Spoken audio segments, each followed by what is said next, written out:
Omaha Public Power District Board of Directors. My name is Tim Gay, represent District Number 3, the chairman of the board of this year. I'd like to introduce my other board members. Director and Treasurer Rich Hurley represents Subdivision 1. Director Ann McGuire represents Subdivision 2. Director Rick Yoder representing Subdivision 4. Director Craig Moody representing Subdivision 5. Director Tom Barrett will be joining us hopefully shortly, represents Subdivision 6, and Director McMines, Subdivision 7, and our Secretary Mike Kavanaugh, Subdivision 8. We're joined, Kim Tracy, our Corporate Secretary, and to my left here is CEO Tim Burke. I just want to run through a couple housekeeping orders. Your phones, please silence your phones. This board meeting is being streamed, and we'll follow the agenda that's submitted. It was out in the hallway and also on our website.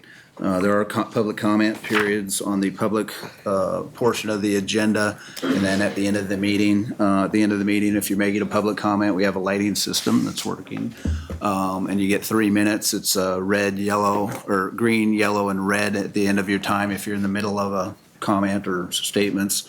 Obviously, we try not to shut you off, but please respect the time for everyone else who wants to speak. Other than that, what else am I missing? Oh, when you are speaking though, obviously state your name and so for a public record so we can contact you or try to get back to you if you have any follow-up. And if you're making comments to the board, please direct them to me and I'll try to answer them or Tim will try to answer them and get back with you. But we don't want a dialogue going on between board members if possible. If that would happen and somebody needs to answer directly, that's fine. But usually we'll take care of that. So with that, do you want to do a safety briefing? Sure, absolutely. Welcome. We are on the atrium level in the auditorium at Energy Plaza. In the event we had to exit this facility, we would exit out of one of 4 doors. One of those you obviously came in, for those in the room here. We would actually go down the steps and exit out on the 16th Street side of the building across from the Orpheum. If you use the steps, make sure you use your 3-point touch, one hand on the railing, 2 feet on the ground. Fire extinguisher is right around the corner from this auditorium. Also are the AED and the first aid kit are one on top of each other right before you would go into the cafeteria area, into the atrium area as well on the brick wall, one on top of each other. Is anybody here certified in the use of an AED or in CPR? Very good. Those OPPD people that aren't, you should get certified in doing that. And Rod, would you call 911 in the event that we need it? Yes. I appreciate that. Thank you very much. And if you have a medical condition, please write it down or tell your neighbor. And with that, that concludes our safety briefing. All right, thanks. Item number 3 is an announcement regarding the public notice of meeting. Kim? Notice of the time and place of this meeting was publicized by notifying the area news media, by publicizing same in the Omaha World Herald and outlets, by displaying such notice on the arcade level of Energy Plaza since May 3rd, 2017, and by mailing such notice to each of the district's directors on that same date. A copy of the proposed agenda for this meeting has been maintained on a current basis and is readily available for public inspection in the office of the district's corporate secretary. Additionally, a copy of the open meetings law is available for inspection in the public meeting book located in this meeting room. Agenda item number 4, approval of the March 2017 Comprehensive Financial and Operating Report, the April 13, 2017 Board Meeting Minutes, and the May 11, 2017 agenda. So moved. Second. Barrett? Yes. Kavanaugh? Yes. Gay? Yes. Hurley? Yes. McGuire? Yes. Mines? Yes. Moody? Yes. Yoder? Yes. Motion carried. Agenda item number 5, resolution number 6182. Now therefore be it resolved by the Board of Directors of the Omaha Public Power District that the appointment of Luis Javier Fernandez as Vice President and Chief Financial Officer and Assistant Treasurer and Assistant Secretary of the District, and the compensation and benefits as set forth on the attached exhibit B and are hereby approved effective May 11, 2017. All right, thank you. Director Mines is chairman of the governance committee. Do you want to? I will, thank you. It's a great pleasure. Mr. Fernandez has more than 15 years of financial experience, and his most recent position was Executive VP and Chief Financial Officer at Bonneville Power Association. Mr. Fernandez holds a Bachelor of Science degree in economics from the Institute of Technology Autonomous in Mexico. I used English. I can't do the Spanish. or ITAM. And he holds a master's degree in business administration from Yale University, the School of Management. We've all had a real nice chance to meet Mr. Hernandez or Fernandez, I'm sorry, and I would offer a recommendation that I would move that we offer him the position of Chief Financial Officer. I would also like to, at this time, recognize Tammy Moore. She has filled in more than capably. She's done an outstanding job. When Edward Easterlin moved to be closer to his grandchild, Tammy stepped right in, and we're proud of you and thank you very much. Absolutely. All right. Do you want to say anything on this? Or are you gonna- I second Tim, that would for you Mrs. wanna say a Monroe, few by the way. things? I think there was a second down here, so. Yeah, we had a motion, Mick, you made that, and the second from Director McGuire, or whoever made it. I had just seconded for Tammy Monroe to thank her. Yeah, I would just have to, we went through really an exhaustive search and obviously had an internal candidate and a variety of external candidates. And the senior team as well as the board had the opportunity to meet Mr. Fernandez, and we had the opportunity to really understand his background, understand his leadership capability and experience around this industry and even beyond this industry, and really feel at this time he would be just a great attribute as a member of the senior team as well. And we look forward for him and his family. Now I'm looking over the podium at you now. For him and his family to be part of the OPPD family. And so we're looking forward to that and appreciate the board's support on this process. And it's a great opportunity for OPPD. So thank you. And I would like to second what Mick Mine said. Obviously, Tammy, without any hesitation, over the last 5 months, kind of picked up where we left off at the end of 2016. Done a great job in support of the senior team, support of the work that's going on in the finance, and obviously the support of the board as well. Just did some great work and support. And we look forward to her to continue that great work and support. So thank you, Tammy, very much. I'd echo those statements, Tim, as well. Should we go ahead and vote? And then- Yes, sure. All right. Any other comments from the board? Is there any public comment on this? I assume there Public would be. comment? All right. Any public comment on this appointment? I don't see any. All right. Roll call vote. Barrett, Yes. Kavanaugh, Yes. Gay, Yes. Hurley, Yes. McGuire, Yes, Mines. Yes. Moody. Yes. Yoder. Yes. Motion carried. All right. Would you want to say anything? Say hello at least? And I don't want to put you on the spot, but we've all had a chance to meet you. Excellent qualifications and welcome aboard. He does not have a major in zoology. I just want you to know that. So that was Kate Brown. But anyway. I don't have a story about But I think we've zoology. all had a chance to meet with you, and very. Thank you very much. very It's been a pleasure, and just to get to know most of you and to get to know the team. When I joined Public Power a few years ago, I was struck by the level of professionalism. I've worked with some of the smartest people I have met in my life at Bonneville Power, full of passion and commitment to public service. And when I met the people here at OPPD, it was no different.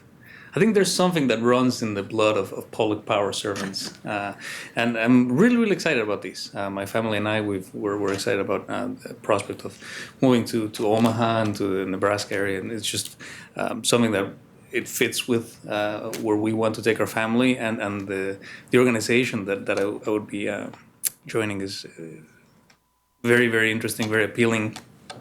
Lots of challenges. As all the utility industries is facing, but I'm ready for it. I'm really looking forward to joining the team of great professionals that are sitting behind me. So thank you for the opportunity. Great. Great. And I know, excited to be in Omaha. We're excited to have you, but now you bring a family with you as well? Yes. Young kids or? 3 little kids. Lucia is 6, Alex is 3, and Emily is 1 year old. Awesome. Our hands are full. My wife will be there. Yeah. Well, welcome. Does anyone have anything? Welcome aboard. Welcome to Good to have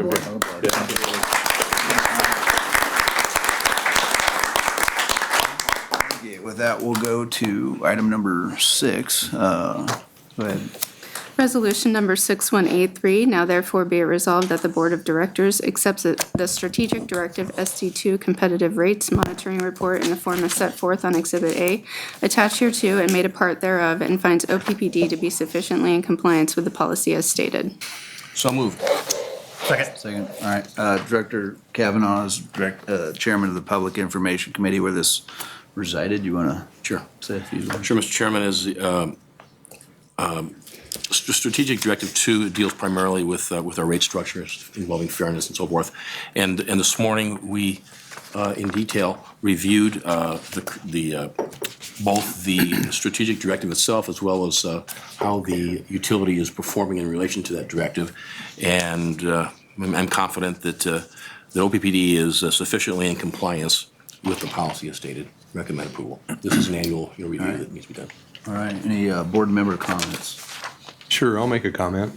So I'm thankful. I agree that the strategic directive is being complied with as written. I do appreciate that in the presentation that we had this morning and in our long and detailed discussion that we are evaluating potential revisions come our meeting in July. And I look forward to that. I think it's important to have measures, not just for this, but for every strategic directive that we have. I'm a strong believer in the money ball for government as much as for baseball. So having data-driven decisions, I think, is important. And I look forward to that discussion. I think that's it. All right. Any other comments?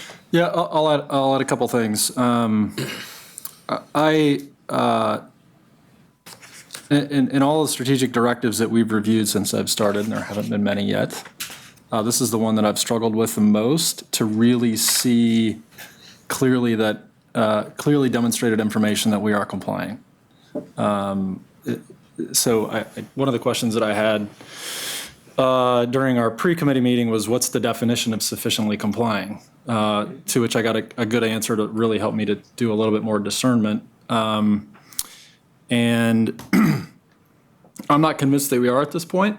I tend to think that the sort of the next level down when it comes to compliance, taking reasonable and appropriate measures to comply is a little bit more appropriate in this case. I don't think we're far off. Again, I think there's a big fat gray area there where maybe we are or we aren't. But in this case, again, this strategic directive, as we know, drives a lot of what we do. Almost everything that comes before us will affect the strategic directive in some way. So I agree with Rick's comments that I was excited about the depth of the conversation that we had earlier this morning. And I think there are a lot of different, there's an opportunity for us to enhance it in July, and I look forward to that conversation. Very good.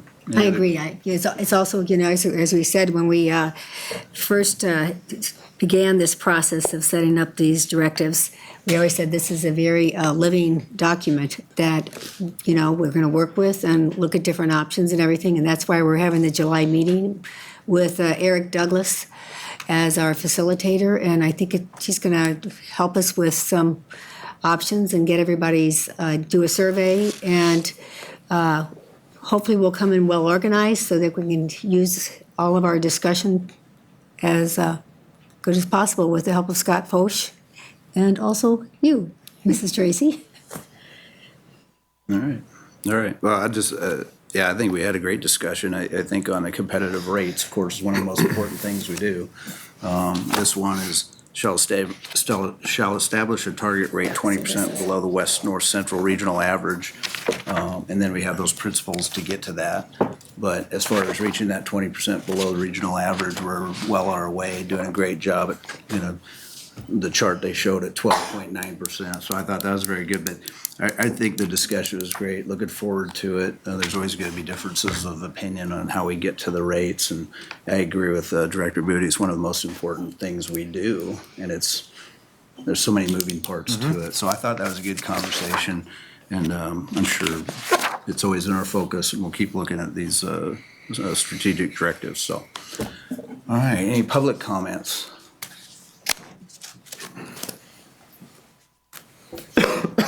David Corbin, 1002 North 49th Street. I listened, first of all, I want to thank you, of course, for having the strategic directives and working and spending all that time. I was troubled by some of the comments that I heard this morning, and I realize that you'll be discussing this later, but I want to publicly state what some of those concerns are. Thought was too focused on cost only, when you have environmentally sensitive as part of your mission statement. The encouraged demand reduction in energy efficiency, I thought was lacking in how you define that, as was pointed out by some of the directors today. The fair, reasonable, and non-discriminatory rates, I think, is fuzzy. I'll just cite my own personal right here with your new service charge. My latest statement, I have a service charge now of $20 a month. Soon that'll be $25.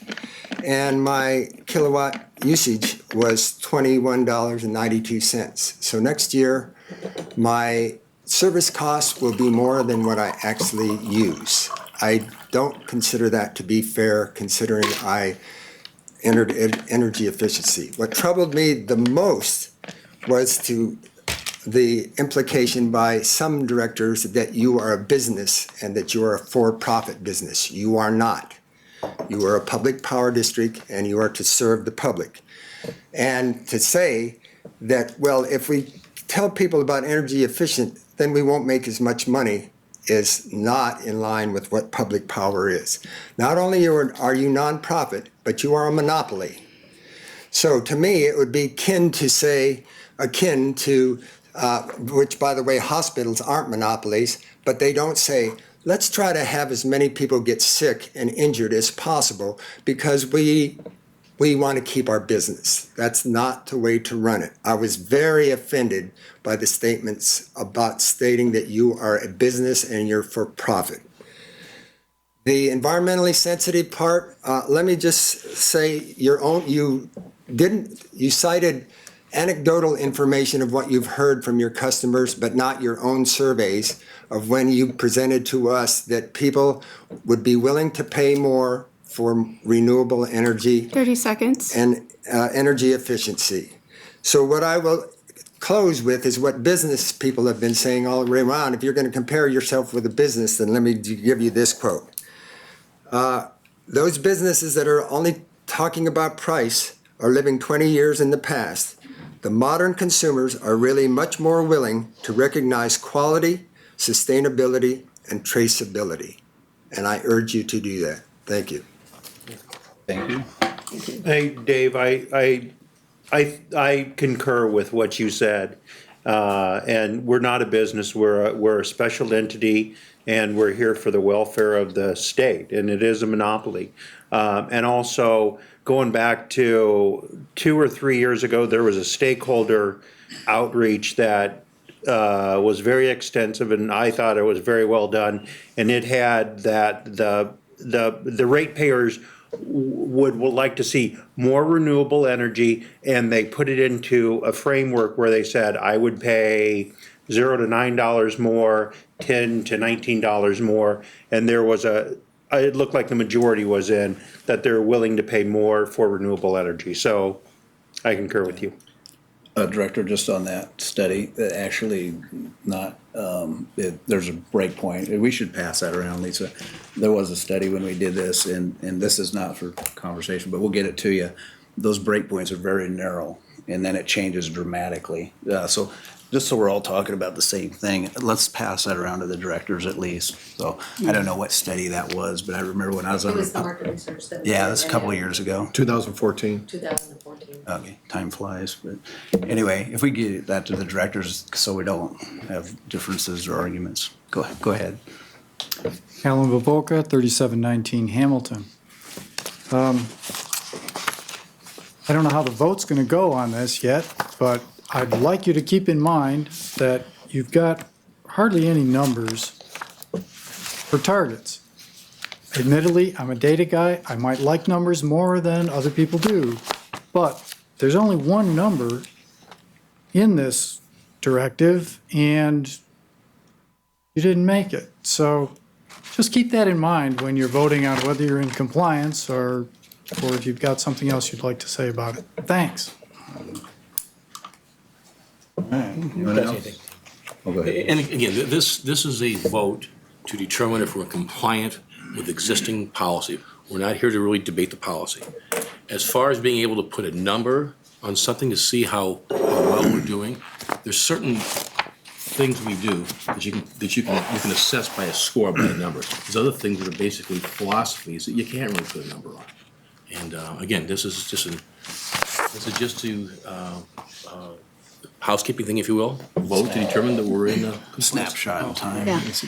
Yeah, and I think a lot of this stuff has to do with the Directives 3 and 4, as far as pursuing the rate process and structure changes to reflect the cost of energy when it is used and other flexibility and options. We're not there yet because you don't have a fully functional AMI. Right now, we're only doing the pilot for the AMI. And that is on the way, and I think we have to continue to put pressure on that. After we get the AMI, we're in the next year, we discussed that. In 18 is when we're going to be talking about that, and that is when we would start discussing about these type of rates and the type of things that we need to include those structural changes as far as cost of energy and flexibility and options. So since we are on track with this AMI and doing a pilot study for it yet, I believe that we are in compliance right now because we're not there yet, but we're on our way. And I think that's what we have to look at. And with that, hopefully we'll get more data that we'll be able to go from there. And Director McGuire, just for the public of the webcast or whatever we're doing, that's an advanced metering infrastructure is what AMI is. We're doing a pilot study to see where we're at. That is no guarantee we're going to do that. That's just a study. Then we'll Pilot get the study. results. And That's the where board we will can have to get our make a data. decision whether we go that route or not. So there's a lot of things in play. And like I say, a lot of good conversations and differences of opinion. And that's a good thing. So. You know, perhaps annual review might be a little too quick. I don't know, I realize it's nice, That'd be a good nice round one. number once a That'd be year. a good one to discuss probably in Sometime July ago. too. So. Yeah. All right, any other last comments? Let's see, vote, Kim? Barrett, Abstain? Kavanaugh, Yes. Gay, Yes. Hurley, Yes. McGuire, Yes. Mines. Yes. Moody, No. Yoder, No. All righty. Passes. Item number 7 is, Kim, you want to go to that one? I'm gonna just say that the last vote was 5 pass, 1 abstain, and 2 noes, just so that's on the record. No, move on. So the item, motion is carried. Item number 7, resolution number 6184. Now therefore be it resolved by the Board of Directors of the Omaha Public Power District that the proposal of Transamerica Power Products in the amount of $4,404,423 for the purchase of 63 69 kV transmission structures and 150 161 kV transmission structures on request for proposal number 5139 is hereby accepted. Director Hurley? Second. You want to walk through what we're doing? Yeah, this has to do with the transmission line for the Elkhorn River Valley Transmission Project. And it's a purchase of the actual metal transmission poles. And the one thing, I'll ask Mo to speak about it. The one thing I will say is that we did determine that this is the material only and not the labor. Yeah, this is just for purchasing the actual poles, the structures, and we're gonna need, as it says, 63 of the 69 kV and 150 of the 161 kV. Now, later in the year, because the in-service date is not till fourth quarter of 18, we'll come back to you for the actual labor for that. Would you like for me to go over this, or do you have any questions, or? I don't think so. I don't see any. Any public comment? I see a roll call vote. Barrett, Yes. Kavanaugh. Yes. Gay, Yes. Hurley, Yes. McGuire, Yes. Mines. Yes. Moody? Yes. Yoder? Yes. Motion carried. Agenda item number 8, resolution number 6185. Now therefore be it resolved by the Board of Directors of the Omaha Public Power District that the proposal of Hyundai Power Transformers USA in the amount of $4,094,518 for the purchase of one 345 161 kV 300-400-500 MVA auto transformer and one 161 69 kV 72-96-120 MVA auto transformer on request for proposal number 5140 is hereby accepted, and the form of payment and performance bond for such bidders is approved.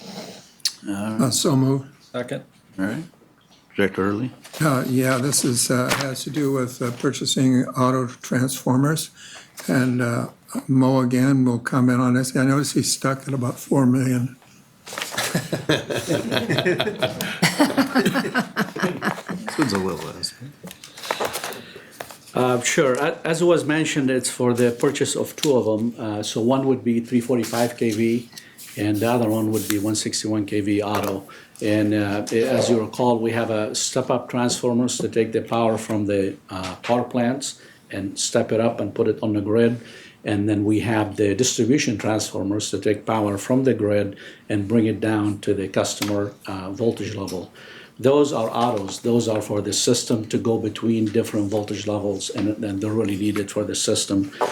So the 345 kV will go to 345 kV high voltage substation that will enhance the reliability and also the stability of the system. The smaller one, 161, will go for the project that we're buying the poles for. And we've had 3 bidders. Actually, we've had a lot of bidders. We've had, let's see here. We've had 7 for the 345 kV. 6 were legally responsive, and only 2 were technically responsive. And for the 161, we've had 9 proposals, and 8 were legally responsive, and only 3 were technically responsive. And basically, we're asking the board to authorize management to award the contract to the lowest and best evaluated bid, and that would be Hyundai Power Transformers USA. Any questions on that? Hey, Mo, I meant to ask you this in the pre-committee meeting, but can you give me a couple examples for why so many were not technically responsive? Yeah, there are actually 3 reasons without going into a lot of details. Some of them did not provide enough information to be able to evaluate whether they complied with the technical specifications. Okay. And some actually did not comply with the technical specifications. Okay. And because we had a lot of bidders, we were able to choose from the 3 that complied. Okay. That's a good question. I was just gonna comment, I was surprised we had so many. That's a good thing usually. Yeah. That's a lot for Good some of these competition. specific Yeah. things. That kind of ebbs and flows. Sometimes we don't have that. That's many right, bids. yeah. Sometimes we would have only 1 or 2, and we actually go back and negotiate. This time we had plenty of proposals, which is really good for the district and for our customers. So. Mo, just a quick question. Are these custom built to certain specifications? Yes, we provide specifications. They're really long and very specific specifications that deal with technical terms, with losses, with components that we need. And they're really long-term, long lead items. Some of them take 6 months, some of them take up to a year to manufacture, so. And what substations will they be placed in? This one is high voltage in West Omaha, high voltage substation in West Omaha. And I just don't want to give the specific location, just mainly to make sure that from a cyber and physical security, to make sure that we're not providing information that could be used. I got you. Yeah. For reliability though, we always, because the long lead time on these, which this one's about over a year, we do always have spares. And I like the way that you utilize the spares, and if you can explain to everybody how we actually are using the spare at this, and we're may have the new one be a spare, if you can explain that. Yeah, absolutely. Mainly because they're very, very vital to the system. We do retain a lot of spares. We have spares for all different levels, for 69, 161, 345. We have spares for the autos. We have spares for the GSUs, for the power plants. So what we do when we need a transformer, we use the one that we have as a spare. And then when we buy a transformer, we put that as a spare. And sometimes we're not able to do that all the time. But two things. First, we're recycling these spare transformers. And the second thing, that would also help with the schedule. So we know we're going to meet the schedule and we're going to get the substation or the transmission, whatever it is, on the grid in time. So, and it's worked very well for us. All right. Any other questions? Any public comments? Say anything. Go ahead, Kim. Barrett, Yes. Kavanaugh. Yes. Gay, Yes. Hurley, Yes. McGuire, Yes. Mines. Yes. Moody. Yes. Yoder. Yes. Motion carried. On to the president's report. Great, thank you very much. There'll be some slides behind me as well, and I'll talk a little bit about our generation. On Nebraska City 1, we had an availability factor for April at 91.7%. That's pretty important for us to have capability to be able to generate, and the team's done a great job making sure that our generation is capable of operating. Did have a capacity factor of 82%, so 82% of the month that was able to and did operate. Nebraska City 2, as was talked about in the committee meeting today, was taken offline to do some maintenance, outage, and component replacement. That plant is nearing the end of that, and they're starting their process to bring that plant back up online, and the team has done a great job. Very complicated outage, very detailed outage. It was a great outage where we were able to use resources across the district. Our strategy has been to do in-source, not outsource.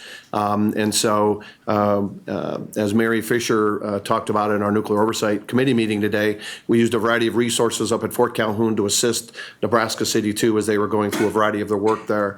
And that typically and historically has not happened in that kind of movement from Fort Calhoun to the production side, to the fossil side. But it's a great opportunity for us to utilize our resources rather than outsourcing. Essentially it's a saving to our customer owners for the future. We'll continue to do those kinds of things. We continue our lean fossil activity. You can see some of the numbers up on the slide here. We expect to identify about and implement about $1.7 million worth of savings yet in 2017. On the renewable side, renewable contributed to about 35.1% of our retail sales, and year to date that's about 35.6% at about of a 48% capacity factor. So obviously we're kind of in that wind season today, and we'll see that drop down as we move to the summer months. From a safety perspective, we try to do just a recognition of the men and women that we have at OPPD that have died in the line of duty, and we will have our memorial celebration coming up, I believe at our North Omaha, or our Omaha Center in a week or two, where we really recognize across the whole district the men and women that have sacrificed their life in the line of duty. Today we are recognizing Argil Harshberger. He was a lineman. He died September 23rd in 1953. And those injuries that he sustained from a fall essentially had him go to his death, and that was near 68th and Mercy Street. He was 33 years old. He had been with OPPD for 7 years at the time of his death. During World War II, while stationed as a cook on board the USS Nevada, Mr. Harshberger was injured when the ship was damaged by enemy gunfire and suffered a direct hit by a plane off the coast of Okinawa. He was survived by his wife Pat, his son Daniel, and twins Bradley and Cindy. And we always try to recognize the OPPD family members that have sacrificed their lives. From a customer perspective, in April, we essentially upgraded our interactive voice response unit. That occurred on April 6th. And there are some really significant benefits to our customer owners. One and several obviously benefits that we're seeing today. One, it's upgraded technology. It has increased functionality where customers can use the IVR to do a variety of their service requests and information. There's increased and enhanced voice recognition, automated customer identification where they can identify the number you're calling from and identify those activities and addresses of right-of-way. And they can actually automate your guidance in into specific customer need areas. So we're really anxious, and Julie has been providing kind of updates to the senior team, and as we kind of move forward over the course of the next several months, we'll make sure that she updates the Public Information Committee on kind of that work. It's pretty incredible. This upgrade supports really 4 strategic directives. 95% of customer transactions, our plan is to try to move through the self-service lines. And that will really free up our agents, our customer service reps, to really do the consultative work that they do so well for customers and be able to spend that time. Just some of the examples, in the month of April, we saw wait times in the 30-second range, right, rather than a 1.5 or 2 minute range, right, at peak. So that's pretty substantial benefits to our customer owners, and we're going to continually see those in the future. From a community side, OPPD participated in a program called Career Rocket. The Omaha Chamber, along with a variety of other businesses across the eastern part of the state of Nebraska, really tried to put together a program where 10,000 young people could experience jobs and activities within businesses across this region, and OPPD was one of those companies. We do this across the year, but during that week from April 1 to April 8th, we had 300 students come to OPPD or us go to them to talk about really technical, engineering, utility-related careers that we wanted those kids and students to focus in on. And we do this year-round, and you'll hear me report on that on an ongoing basis, but it's really about us participating with about 94 other businesses. There was 12,606 students that actually had experiences over the course of that week with different companies within the Omaha metropolitan area, and it was a great collaborative effort across the region, and we thank the Greater Omaha Partnership and Chamber to support that. And then lastly, or second to lastly anyway, Community Earth Day occurred during the month of April, and we really celebrated that in kind of 2 different locations. Earth Day Omaha was at Elmwood Park, and the Sarpy County held its Earth Day at Bellevue Public Schools. We had a variety of different showcased and booths that we offered a variety of different experiences, and we're able to talk to customers in a variety of different ways about energy usage, about energy conservation, about many of the programs that we have in place and ways that they can manage their energy use. And lastly, OPPD was recognized for the 16th straight year as from the Arbor Day Foundation as a Tree Line USA utility. This is pretty important. This recognizes OPPD for a number of things. One is it recognizes OPPD for really quality tree care. It recognizes OPPD for the annual worker training on best tree practices that we do with our employees. And we also sponsor tree planting and public education programs around the right trees in the right place to help both on energy conservation as well as to keep them away from power lines for safety reasons. And so Mohammed Dogman and his team do a great job of educating the public. And I would encourage folks to visit our Arboretum at 108th and Blondo. There's a variety of display opportunities in there to see the safe and appropriate cuts that we do on trees near our power lines for not only the safety of our people, not only the safety of our customers, but really the safety and the health of the trees. And so that's the reason why we get recognized as a Tree Line USA utility partner. So it's great recognition for the work that our team does. All right, thanks, Tim. A lot of things. Can I ask a question? Great report, thank you. Back to your first slide where you talk about lean fossil, that the actual savings is realized from? Yeah, so this would be from existing costs today. We've identified about a $1.7 million savings in the initiatives that we will be implementing, obviously with some of the work that's been going on at Nebraska City too over the month of April, and even in part of the month of May. We've had a lot of resources tied up in operating work. But we will implement a variety of different initiatives to identify savings of current budget of $1.7 million, and that's the plan, so. Sounds good. Anything else? All right, now's the time. Anybody from the public has any comments or would like to comment? Looks like we won't get a weather report today. Hate to tell everybody, but Sunny outside and nice. It'll be that David way. Corbin, this time I'm appearing in behalf of the Nebraska Sierra Club, but I should point out that, and I guess out of modesty, the CEO did not mention the award that he won, and so I would like to acknowledge that award for ICANN.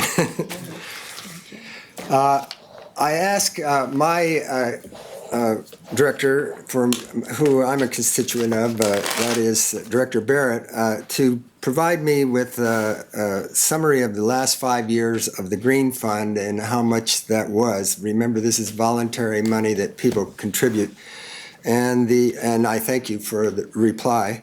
It was And, Kim Tracy who got it. I just passed along. I was a conduit or a delivery man, all right, so well, you're a good delivery man.